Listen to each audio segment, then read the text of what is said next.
Details చూస్తే జనసేన అధినేత పవన్ కళ్యాణ్ ఆసుపత్రి నుంచి డిశ్చార్జ్ అయ్యారు. శుక్రవారం ప్రచారంలో పాల్గొన్న ఆయనకు వడదెబ్బ తగిలింది. సాయంత్రం విజయనగరం జిల్లా పర్యటన ముగించుకుని గుంటూరు జిల్లాలో ప్రచార సభలకు వెళ్లేందుకు విజయవాడకు చేరుకున్న పవన్ కళ్యాణ్ అస్వస్థతకు గురయ్యారు.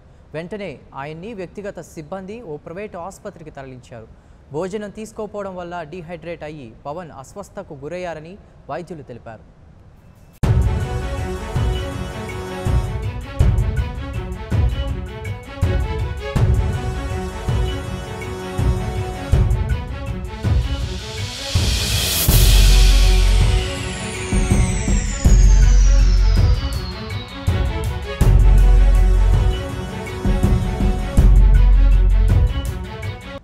నిప్పులు కురిపిస్తున్న ఎండలు, పగబట్టి మరీ ప్రతాపం చూపిస్తున్న భానుడు.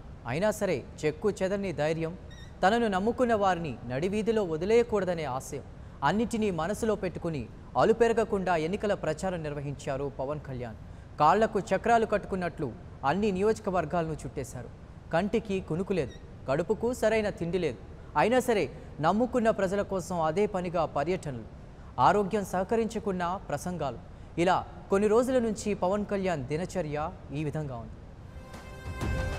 జనం కొరకు జనం చేత జనమే నిర్మించిన సేన.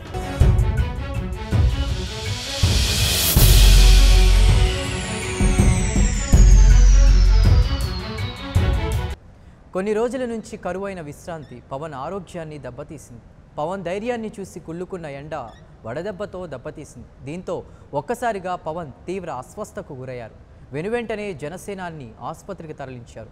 మెరుగైన చికిత్స అందించారు. అనంతరం ఆయన డిశ్చార్జ్ అయ్యారు. అయితే జనసేనాని డీహైడ్రేషన్కు గురి కావడంతో తెనాలి, సత్తెనపల్లి బహిరంగ సభలు రద్దయ్యాయి.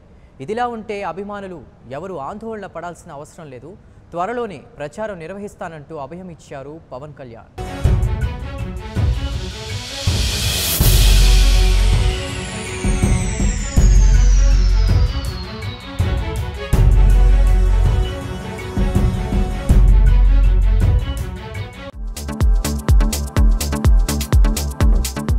Please subscribe New Waves.